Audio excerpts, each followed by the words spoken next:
Hoje é uma noite especial, a gente tem a nossa programação aqui, o Express.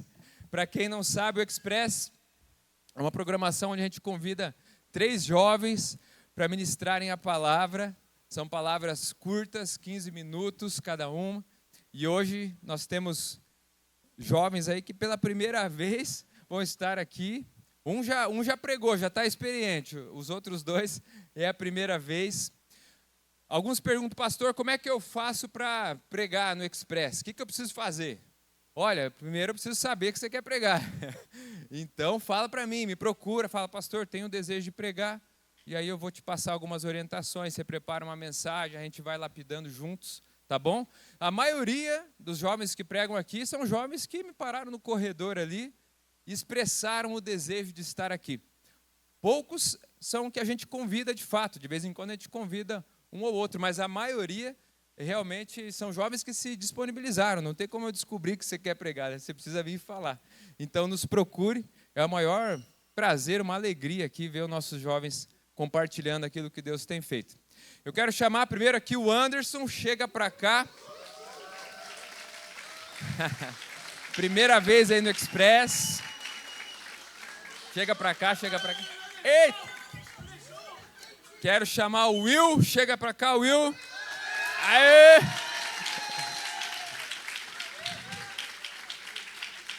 Will já está experiente. Segunda vez? Segunda vez. E quero chamar a Camila, chega para cá. Representando as mulheres aqui, né? Estão bem representadas. Vamos orar, estenda as suas mãos aqui, vamos orar por eles. Pai, nós queremos te louvar, Senhor, por aquilo que o Senhor tem derramado nessa juventude, pela tua presença aqui nesse culto, Senhor, e pela vida desses jovens, pela coragem deles, pela palavra que o Senhor já derramou e depositou no coração deles.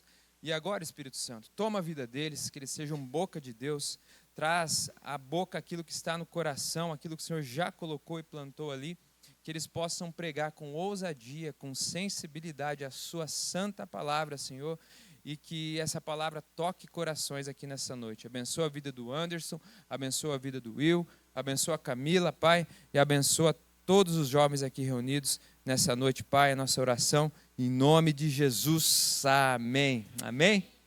Vamos começar com o Anderson aqui.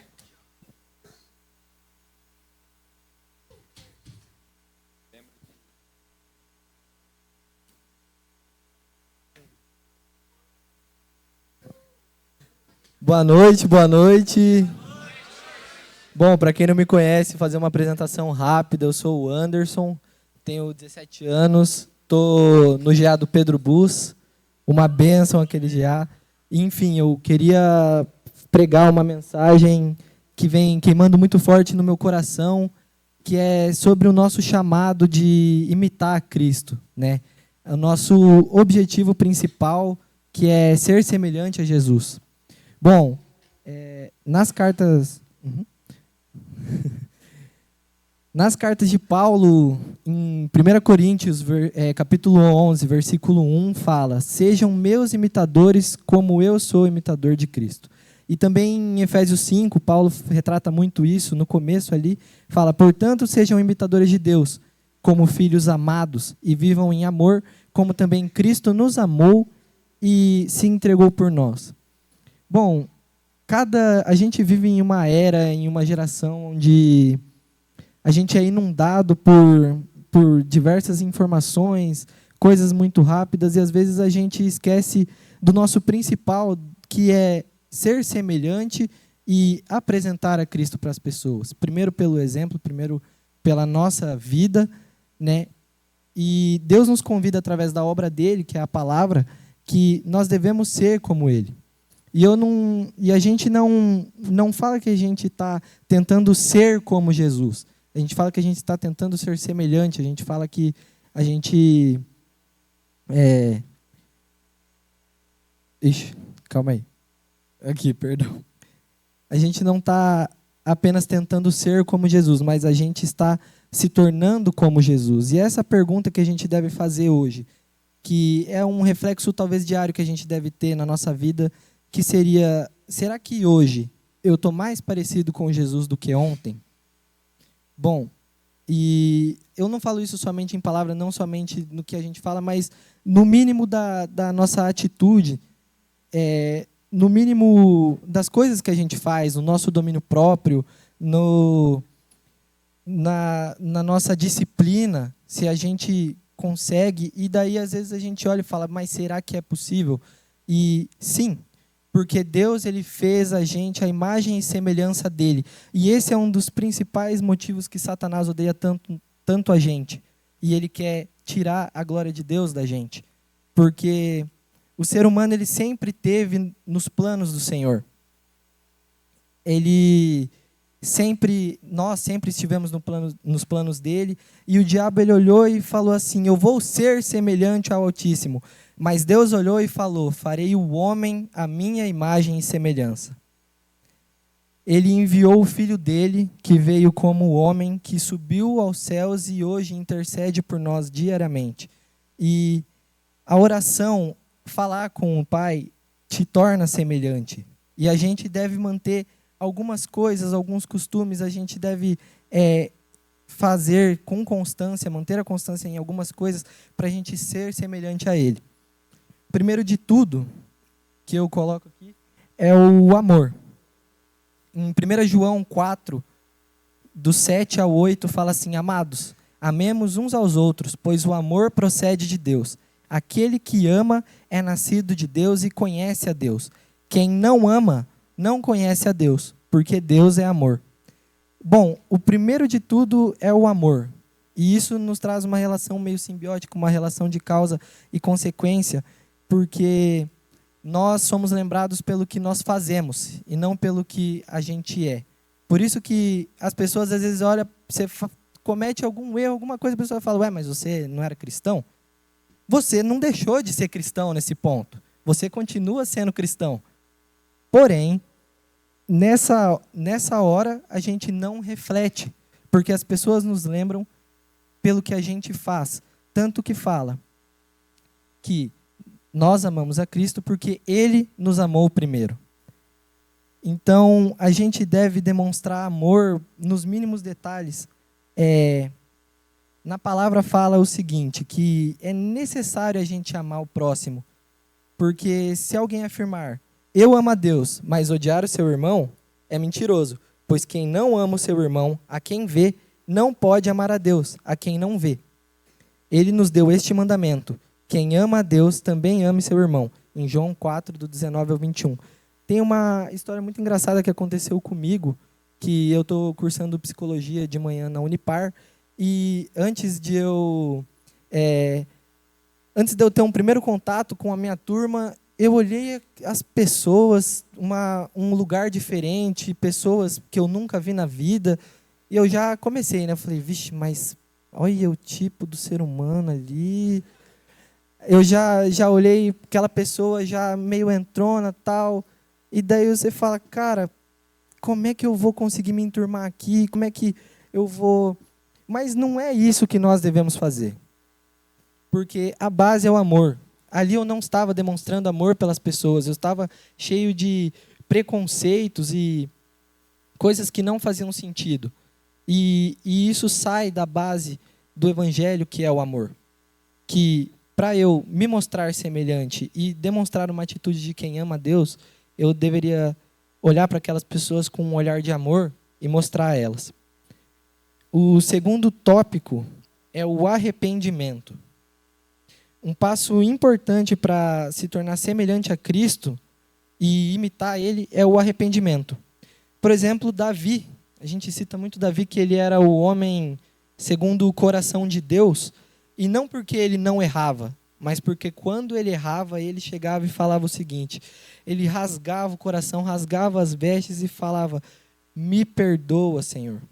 Como diz na própria palavra, então Davi disse a Deus, pequei gravemente com o que fiz. Agora eu te imploro que perdoes o pecado do teu servo, porque cometi uma grande loucura. Isso está em 1 Crônicas 28. Bom, em uma frase que eu estava lendo esses dias do Charles Spurgeon, diz que O arrependimento deveria ser tão escandaloso quanto o nosso pecado. E talvez para você, para mim também, não fez muito sentido de imediato, porque você às vezes olha e fala assim, tá, falei tal coisa, mas pecadinho, nada demais, acontece. Perdi a cabeça, acontece. Menti, acontece, foi uma mentirinha, não foi nada que causou uma destruição. Eu vi um exemplo muito interessante nisso, que, por exemplo, você está andando de bike ali e tal, e daí você vai para a faixa ali de pedestre, ao invés ali da ciclovia, e daí você vai lá, o cara está passando, você quase bate no cara. Daí você pensa e fala, foi nada, acontece, fechei o cara sem querer. Mas agora imagina se você faz isso com o rei da Inglaterra, o rei Charles. É a mesma coisa? Não é. Então, a gravidade do pecado, ela não é determinada por quem comete, mas contra quem você está cometendo. Então, às vezes, a gente olha só para um lado, o lado de que, bom, mas foi uma coisinha minúscula, uma coisa que não tem nada a ver, mas não é o que nós estamos fazendo. Ou não é quem nós somos, mas é contra quem nós estamos cometendo esse pecado. E o inimigo, ele vem principalmente plantando orgulho. E daí, às vezes, você já olha com um olhar de orgulho, um olhar mais arrogante de, eu não preciso pedir perdão, foi só uma coisinha.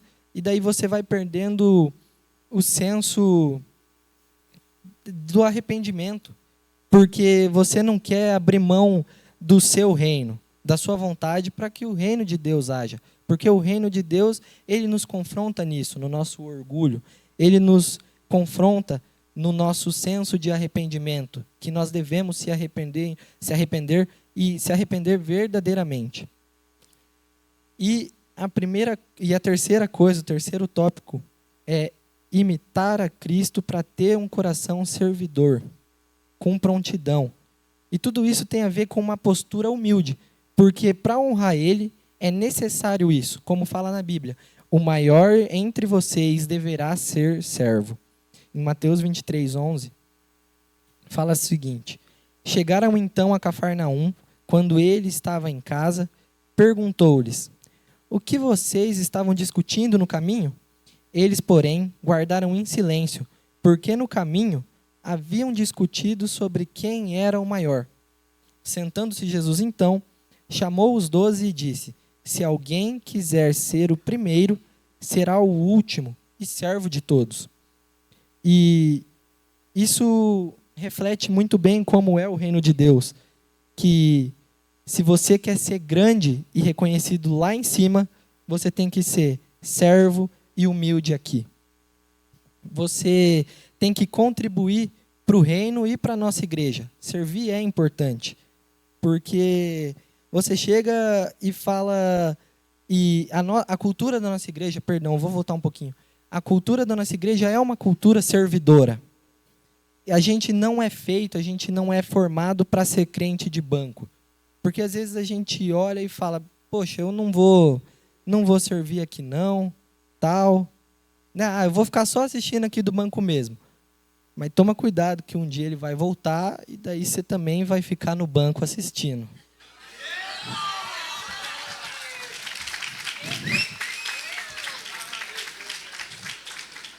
Então é necessário a gente olhar. Então é necessário a gente olhar com um olhar de amor e às vezes é necessário a gente olhar com um olhar de amor, de ternura e falar, poxa, mas eu não tenho nenhum dom em específico, poxa, eu não sei tocar, tal. Mas, gente, aqui, a gente tem... Quantos ministérios? 80? 80 ministérios. Algum a gente tem que se encaixar. E existem muitos ministérios aqui na nossa igreja, não falando necessariamente que precisa ser aqui, mas em qualquer outro lugar que você demonstre um coração servidor, um coração proativo, que contribui para as pessoas e contribui para o reino de Deus. Então, hoje, se você fizer uma pequena reflexão, você fala, cara, eu não tenho nenhum dom, tal, mas tem tal ministério precisando, tem ministério aqui nos jovens que precisa, o Kids anda precisando muito. Então, que a gente possa ver, e se a gente fala, não, eu quero ser reconhecido no reino de Deus, que a gente demonstre um coração servidor aqui na terra. Porque é necessário a gente demonstrar isso.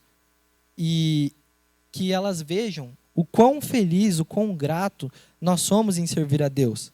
Que a gente não é o ideal a gente servir, cabisbaixo, me chamaram para servir no culto das 8, tive que acordar cedão. Não, porque as pessoas precisam ver que o reino de Deus, que quem imita a Cristo demonstra gratidão. E esse é o próximo tópico, que quem possui o Espírito Santo de Deus e quer se parecer com Ele é grato. Essa é a vontade dele para nós aqui na terra. Em 1 Tessalonicenses 5,18 fala isso.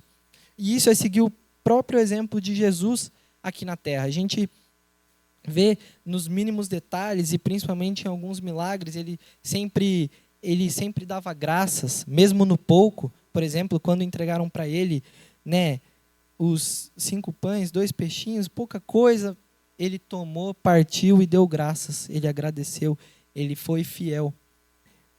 Ele, por exemplo, até na ceia, que essa é uma das coisas importantes, fala, enquanto comiam, Jesus pegou o pão, deu graça, partiu e deu aos discípulos, dizendo, peguem, isto é o meu corpo.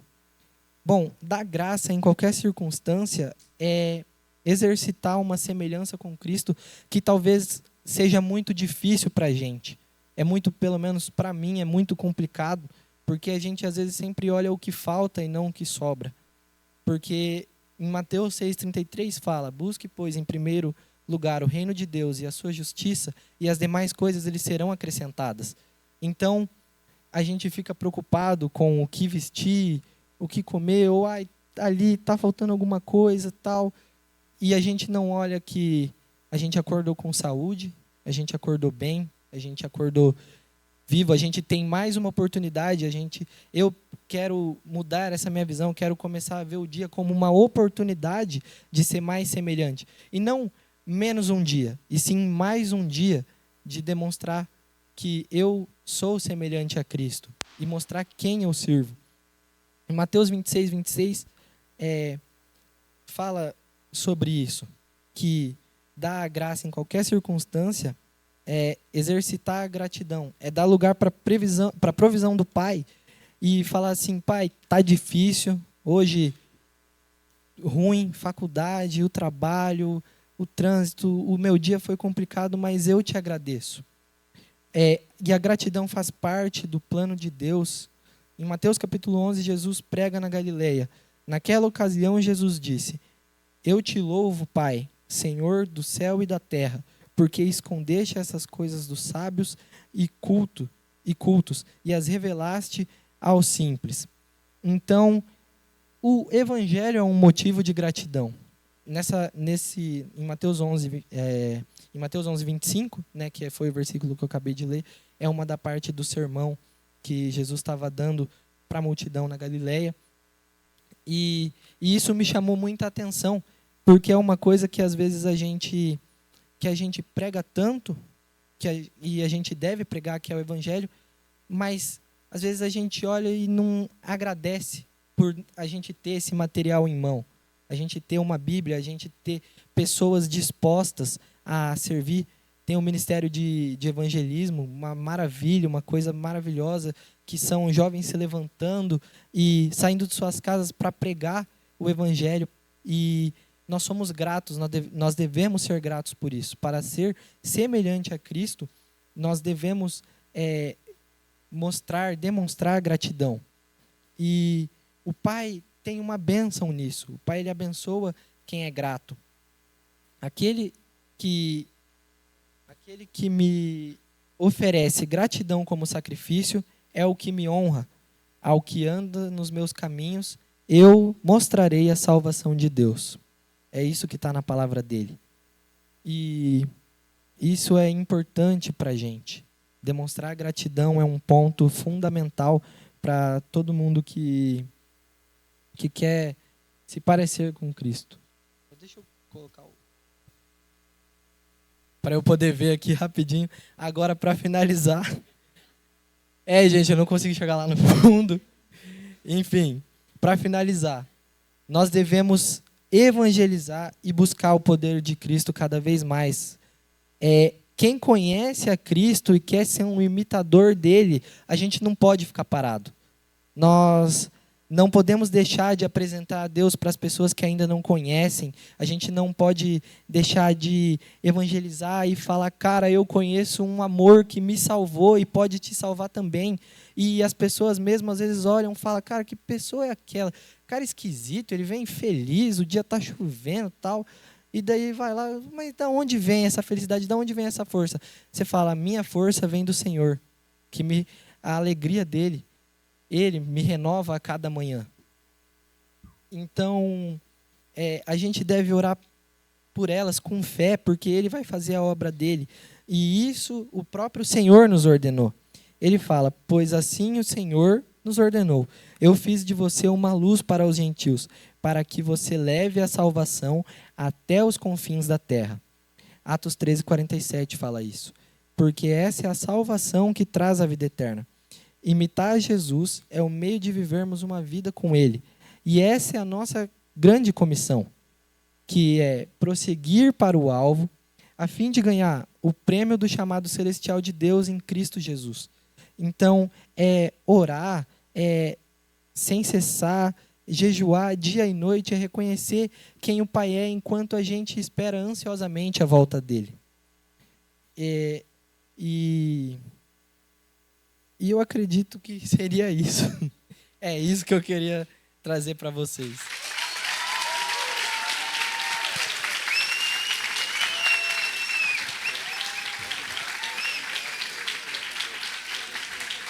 Já mandei para sua mãe a foto.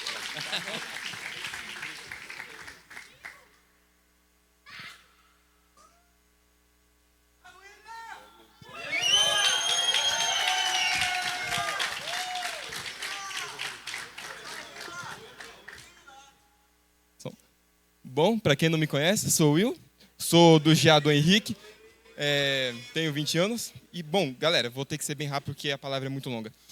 Bom, antes de começar de fato a palavra, eu queria deixar algo alinhado para vocês. Em Hebreus 5, 13 ao 14, fala que existem dois tipos de alimentos espirituais, o alimento líquido e o sólido. Quem se alimenta de leite ainda é criança e não tem experiência no ensino da justiça. Mas o alimento sólido é para adultos, os quais, pelo exercício constante, tornaram-se aptos para discernir tanto o bem quanto o mal. Então, quero deixar o mais claro possível. Se você é um novo cristão, acabou de começar a sua caminhada na fé, está aprendendo os princípios da Bíblia, não receba essa palavra como um ataque, mas como um direcionamento. Mas agora, se você já é um cristão experiente, já tem tempo de caminhada, já participa de ministérios, é batizado e afins, essa palavra é alimento sólido. E eu digo que não é confortável. E não foi confortável para mim escrever essa palavra, porque fui confrontado inúmeras vezes por ela. Bom, o tema da palavra é quando o diabo usa a Bíblia.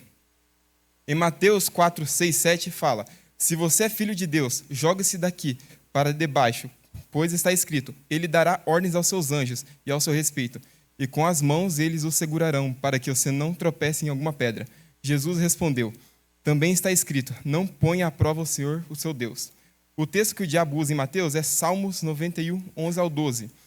E Salmos, querendo ou não, é a palavra de Deus, mas por conta da astúcia de Satanás, ela foi tirada do devido contexto e propósito. O diabo usou a palavra contra Jesus, as distorcendo e apresentando em outro contexto, a fim de fazê-lo cair.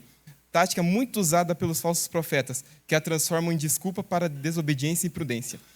Quando você diz Deus é amor para justificar um relacionamento fora dos princípios já estabelecidos de Deus, você deve se lembrar que ele é fogo consumidor. Quando você diz Deus conhece meu coração para justificar um péssimo comportamento, se lembre que você em toda oração pede para ele sondar seu coração. Quando você diz Deus vai me guardar enquanto brinca com o pecado, você não está tendo fé, você está tentando a ele. Isso não é fé, isso é tolice espiritual e falta de discernimento. Fé obedece, presunção desafia. Toda vez que a palavra vira desculpa para desobedecer, não é Deus, é o diabo. Na minha primeira palavra no Express, eu falei sobre o povo bereano e dei ênfase em 2 textos. O primeiro é Atos 17, que já cita o povo bereano, e o segundo é Gálatas 1, 8 ao 9. Mas ainda que nós, ou mesmo um anjo dos céus, vos pregue um evangelho diferente daquele que já vos pregamos, que seja amaldiçoado. Como já dissemos, agora repito, se alguém lhes anunciar um evangelho diferente daquele que já receberam, que seja amaldiçoado. O que Paulo quis dizer nessa palavra é, ainda que outro apóstolo, ainda que outro anjo vindo do céu, ou qualquer outra coisa que prega um evangelho diferente daquele que já foi anunciado, que já foi escrito, que já foi consumado, que seja anátema, ou em outras palavras, maldito. Ou seja, não importe quem fale, não importe como fale, não importe o nível de espiritualidade aparente, se é um outro evangelho, é maldito. Paulo não diz, analisa isso com carinho. Ele não diz, adapte à cultura do lugar. Paulo não diz, veja com outros olhos. Paulo não diz, modernize a palavra para os dias modernos. Ele diz, considere a palavra maldita e a rejeite. E por que isso é tão sério? Porque não é só um erro, não é só uma opinião diferente, é uma origem estranha. A Bíblia revela a origem disso. Em 1 Timóteo 4, 1 ao 2, fala, o Espírito diz claramente que, nos últimos tempos, alguns abandonarão a fé, seguirão espíritos enganadores e doutrinas de demônios. Doutrina de demônio, uma expressão forte, um diagnóstico espiritual. Não é só gente confusa, é gente sendo usada. Não é só uma interpretação diferente, é influência demoníaca disfarçada de pregação. E o texto continua, ensinos que vêm de homens hipócritas e mentirosos que têm consciência cauterizada. Ou seja, fala bonito, mas está morto por dentro. Tem plataforma, mas não tem verdade. Tem voz, mas não tem Deus. Então, deixa eu deixar isso de forma mais clara. Nem toda pregação vem do céu. Nem toda teologia nasce no secreto. Algumas são inspiradas, sim, mas por espíritos enganadores. E o problema não é só de quem prega, mas de quem ouve e aceita sem discernir. Podem até pensar que estou exagerando, mas lembre-se do profeta Balaão, que teve acesso à voz de Deus, profetizou a vinda de Jesus, viu o agir de Deus, mas a Bíblia nos mostra que ele se corrompeu e se tornou um falso profeta. Em 2 Pedro 2,15 fala do caminho de Balaão. Em Apocalipse 2,14 fala a doutrina de Balaão. Mas por quê? Porque ele tinha dom, mas não tinha caráter. Tinha revelação, mas não submissão. Tinha experiência espiritual, mas possuía um coração corrompido. Então, gravem isso. Manifestação não valida ninguém. Dom não confirma caráter. Experiência espiritual não prova intimidade com Deus. E aqui está um perigo de nossa geração. Confundir o movimento espiritual com a aprovação divina. Muitos hoje estão pregando o falso evangelho, mas ao invés da igreja seguir a instrução de Paulo, que é considerar a palavra maldita e expulsá-la de seu meio, a igreja está aplaudindo e acreditando que as falas dos falsos profetas, que sempre dizem que é uma revelação, uma inclusão, um entendimento para um tempo ou uma visão teológica diferente. Mas se a igreja desligasse a internet de suas casas, abrissem as Bíblias e pedissem discernimento e sabedoria de Deus, veriam com clareza que essas coisas são anátemas. São palavras, louvores, sermões, ministrações malditos. E isso não é exagero e nem radicalismo, é a Bíblia. Nossa geração vive isso. Falsos profetas que sobem altares, massageiam o pecado, fazem como o diabo no deserto. Usam trechos desconexos, trocam sutis palavras para que os ouvidos dos menos atentos não percebam que estão sofrendo ataques. Uma distorção da palavra para terem seus pecados massageados. E explicar uma coisa. Essas palavras podem até ter poder, podem até ter manifestações, podem até profetizar, mas se não tem Cristo, não vem do Espírito Santo, vem de espíritos estranhos. Jesus já alertou isso em Mateus 7, 22. Muitos me dirão naquele dia, Senhor, Senhor, não profetizamos em teu nome? Em teu nome não expulsamos demônios e não realizamos milagres? E Jesus responde, nunca os conheci, afastem-se de mim, vocês que praticam o mal. E Jesus não mandou tomar cuidado com ateus e pessoas de outras religiões. Ele pediu para tomar cuidado com quem distorce a palavra. Em Mateus 7,15 ele fala, cuidado com os falsos profetas. Eles vêm a vocês vestidos de pele de cordeiro, mas por dentro são lobos devoradores.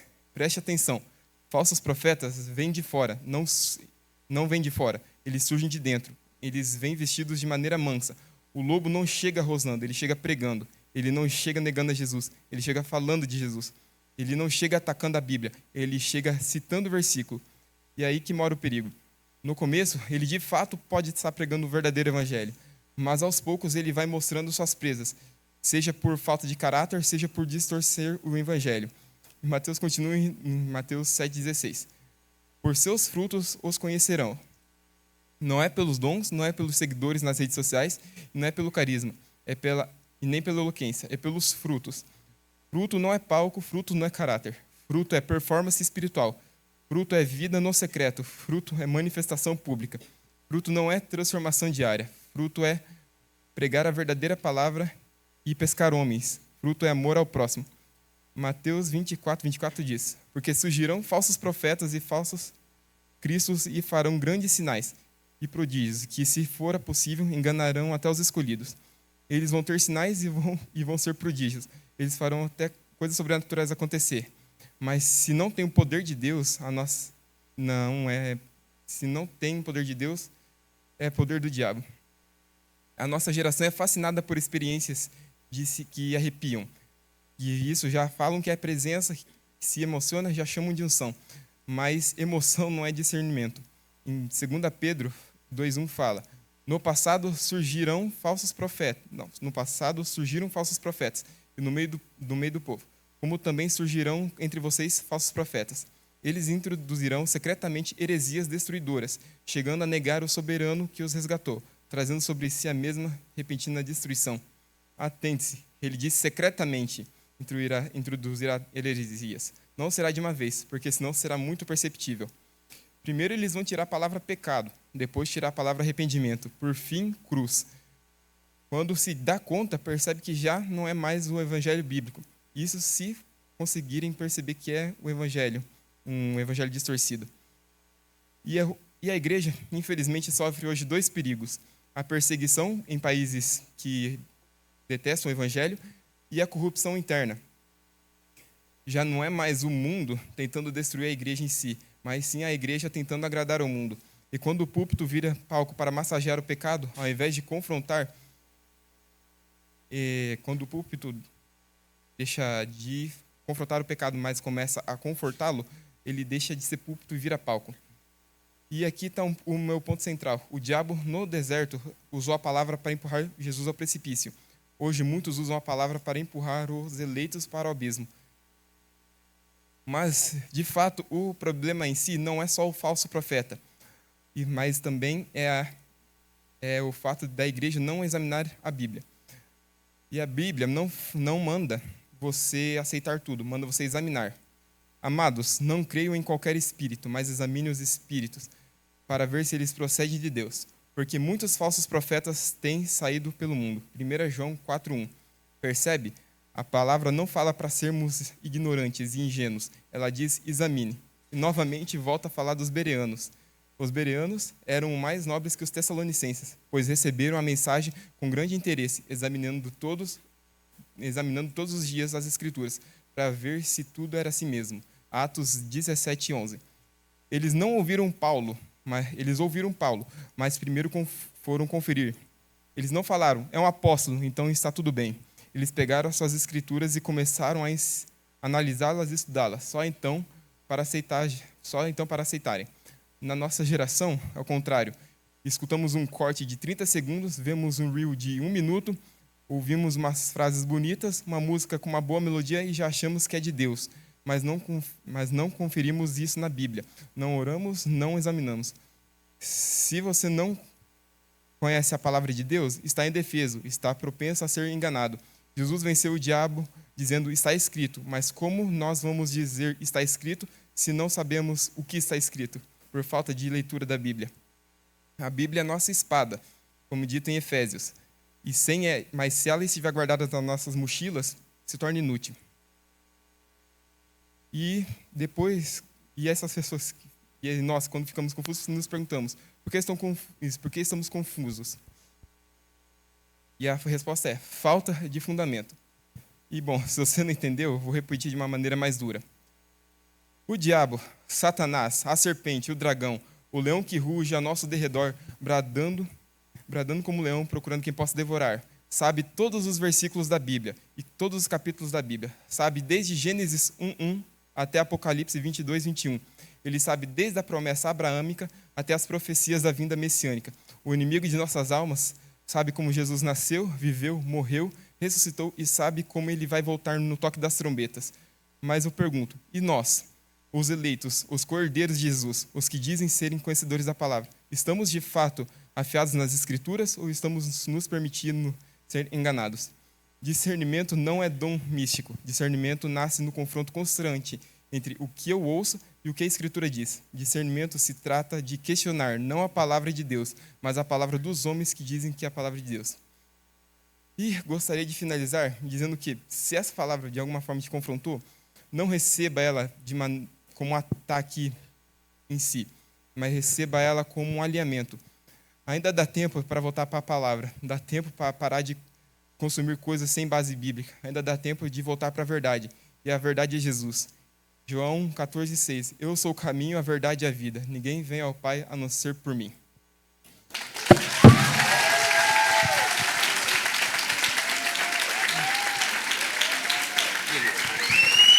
Beleza, vamos orar, gente. Pai querido, estamos aqui, Senhor, reunidos. Senhor, que essa palavra possa ter de alguma forma entrado no coração desses jovens, Pai, como entrou no meu coração. Pai querido, eu oro a Ti, te pedindo, Senhor, que eles possam hoje ter, assim como eu tive essa oportunidade de poder estudar mais a Bíblia, Senhor. Derrama sobre todos nós discernimento, derrama sobre todos nós sabedoria, derrama sobre todos nós o dom de discernimento do Espírito, Senhor. É isso que eu te oro. Amém.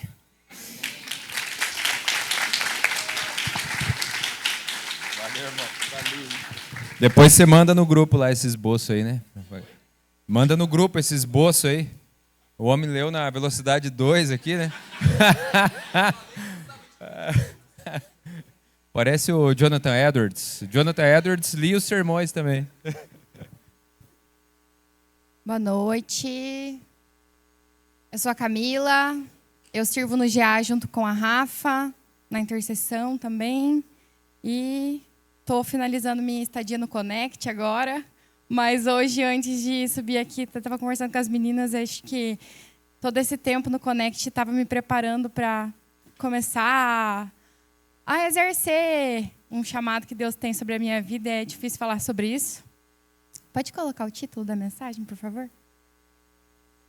E assim como o Will falou, essa mensagem também me confrontou antes de trazer aqui. Acho que Deus não estava querendo pegar muito leve hoje, tá, gente?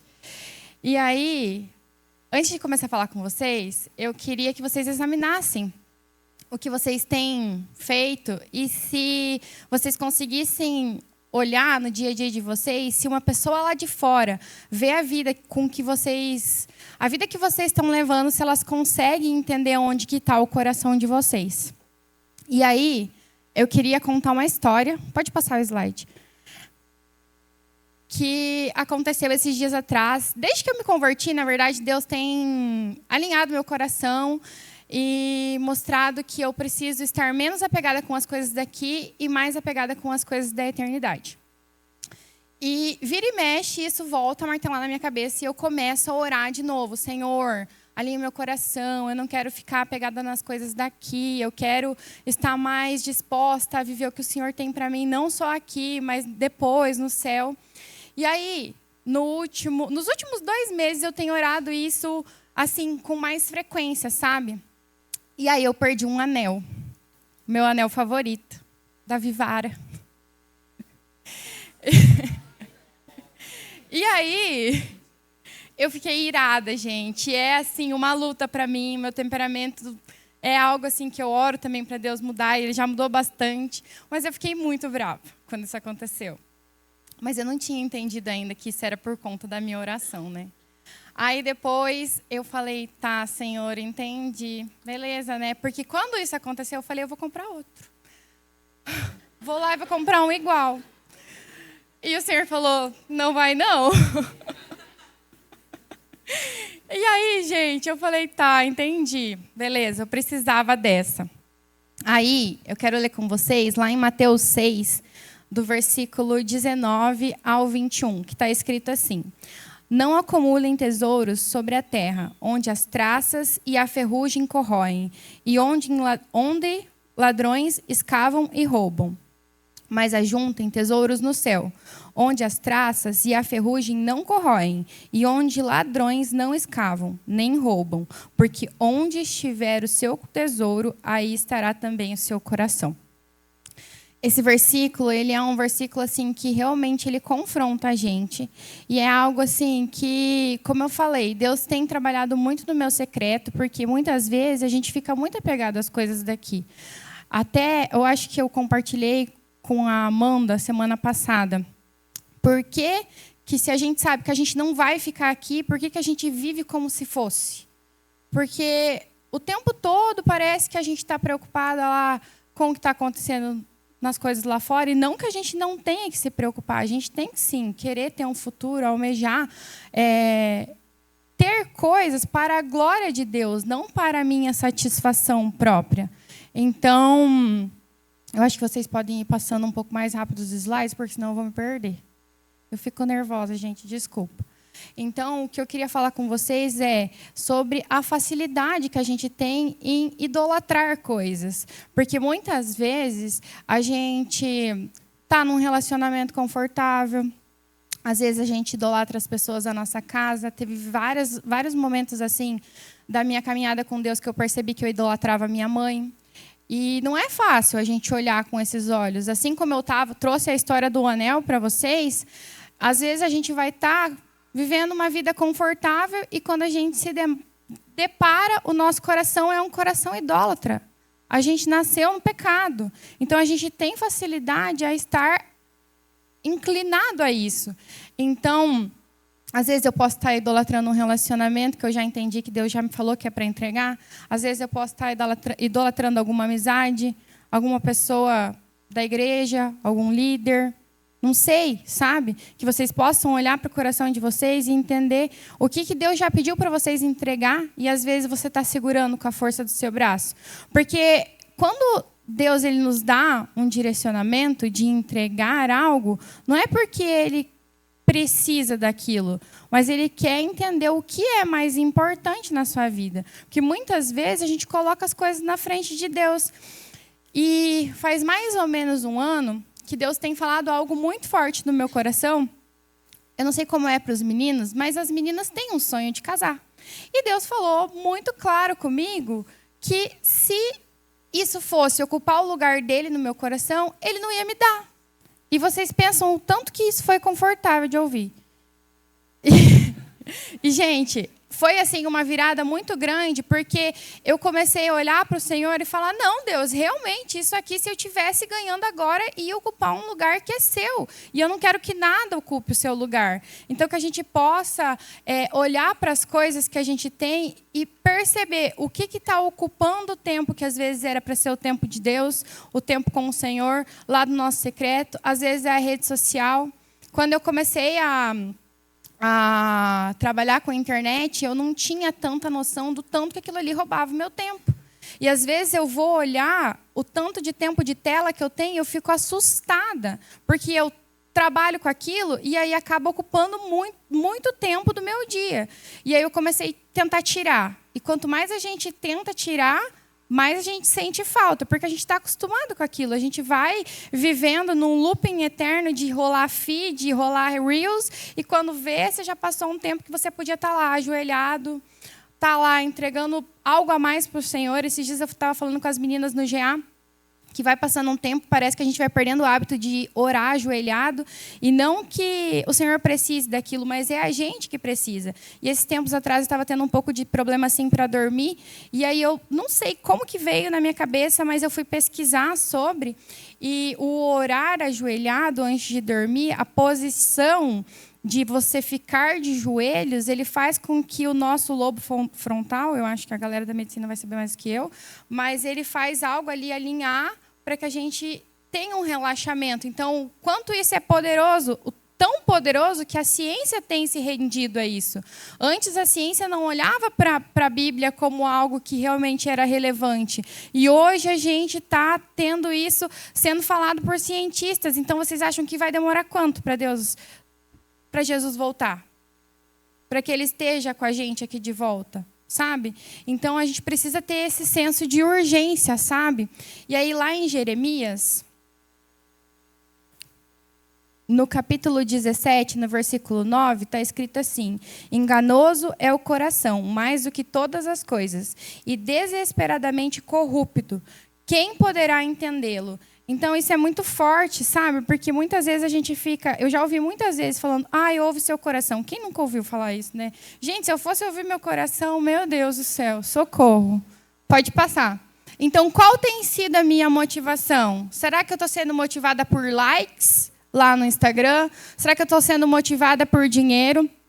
Quem não me conheceu no começo da minha conversão, eu entreguei uma empresa para o Senhor, que era uma empresa que me movia por dinheiro, e Deus falou claramente que eu estava servindo a 2 senhores. Não foi fácil entregar, mas depois eu vou trazer um outro versículo, que é o último versículo, mas às vezes eu estou sendo motivado, pode voltar, por um relacionamento, às vezes ali, qual que está sendo a minha motivação de cuidar do meu corpo, da minha aparência, de perder peso? Qual está sendo a minha motivação nas coisas que eu estou fazendo, sabe? E aí, às vezes, o meu trabalho está me levando para um caminho que não faz sentido. E aí, agora pode passar. E aí, então, uma pergunta que também me confrontou: se Deus não te der aquilo que você tanto quer, que você tanto ora, que você tanto pede, ele vai ser suficiente para você? Será que vai ser, gente? Ou será que a gente só fica o tempo todo pedindo coisas para Deus, e mais coisas, e esquecendo de quem Ele é? Porque eu não tenho como ter a minha identidade firmada se eu não sei quem Deus é. Para eu ter minha identidade firmada, eu preciso conhecer Jesus. Se eu não estiver conhecendo Ele e querendo isso o máximo que eu posso, realmente vão ter coisas que vão estar ocupando um espaço que é para ser dele. E aí... Pode passar? Talvez o problema não seja o que você está buscando, mas o lugar que isso tem ocupado no seu coração. Eu acredito que não é de muito esforço para Deus dar as coisas que a gente pede, que a gente ora, que a gente quer, mas Ele com certeza vai examinar o nosso coração. Ele com certeza vai tentar mostrar para a gente qual que é a intenção daquilo ali. Por que a gente quer? E que a gente possa estar aberto para entender, estar aberto para ouvir um não de Deus, estar aberto para ser moldado em caráter, porque muitos momentos a gente vai precisar ser aperfeiçoado. E se Deus quiser a vida inteira, porque a gente tem coisa para mudar. Meu Deus, eu não sei quem nasceu em berço cristão, mas eu não nasci. Então, eu vim com vários hábitos que não eram hábitos legais de ter. Então, que a gente possa estar disposto a viver essa transformação, sabe? Para que Deus possa agir no nosso coração, para que a gente possa levar a palavra, alcançar pessoas, entender qual é o nosso chamado, o nosso propósito, porque muitas vezes a gente fica movido pela massa e a gente vai onde todo mundo vai, faz o que todo mundo faz. Mas a gente não é todo mundo, né? A mãe da gente já falava. E aí, o último versículo para falar com vocês, que está lá em Marcos 10, do versículo 29 ao 31, que fala assim: Jesus respondeu: em verdade lhes digo que não há ninguém que tenha deixado casa, irmãos, irmãs, mãe, pai, filhos ou campos por minha causa e por causa do Evangelho, que não receba já no presente 100 vezes mais casas, irmãos, irmãs, mães, filhos e campos, com perseguições, e no mundo por vir receberá a vida eterna. Muitas vezes que eu entreguei algo que eu não queria entregar, que Deus me disse não para alguma coisa que eu queria ter ouvido sim, esse versículo ele vinha trazendo um acalento para o meu coração, uma tranquilidade no meu coração. E até ontem, lá no encontro de líderes, eu falei para as meninas: nenhuma vez Deus vai pedir para a gente entregar o bom sem nos entregar o excelente. Porque os planos dele são melhores que os nossos. Independente de qual for, os planos dele são melhores que o nosso. E às vezes a gente precisa ter essa visão, porque Deus é soberano, ele sabe o que está fazendo, não é que nem a gente, que não sabe, né? Que fica perdido às vezes, faz coisa errada. Deus, ele tem o controle de tudo, ele não perdeu o controle. Então, que a gente possa ter essa noção de que se Deus está me pedindo para entregar algo, é porque ele tem uma promessa para a gente. Deus tem uma promessa para a sua vida. Não é à toa que você está aqui ouvindo essas 3 palavras que foram ministradas hoje. Deus queria falar com você. Ele tinha um plano para esse sábado. Ele tem um plano para todos os dias da sua vida. Então, que vocês possam ter essa visão e que essa promessa possa fazer sentido no coração de vocês. Se hoje Deus está te pedindo para entregar o bom, é porque Ele quer te entregar o excelente. Deus abençoe. Bora.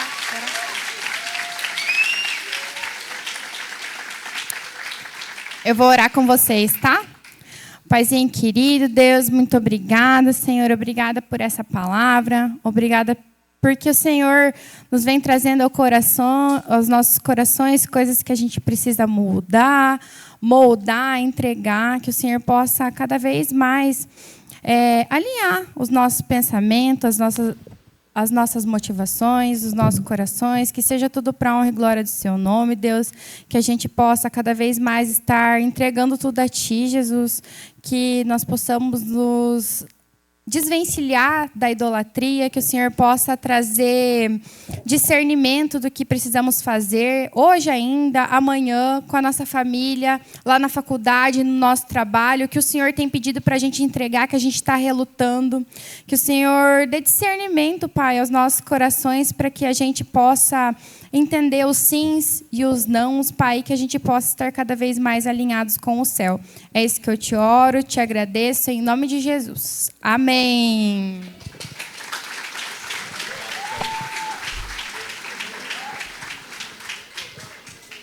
Amém. Ainda sentado, eu quero orar com você. Feche seus olhos, a gente já vai cantar uma música, mas ainda sentados, Pai, eu quero agradecer por essas 3 mensagens, por esses jovens, Pai, que o Senhor tem levantado.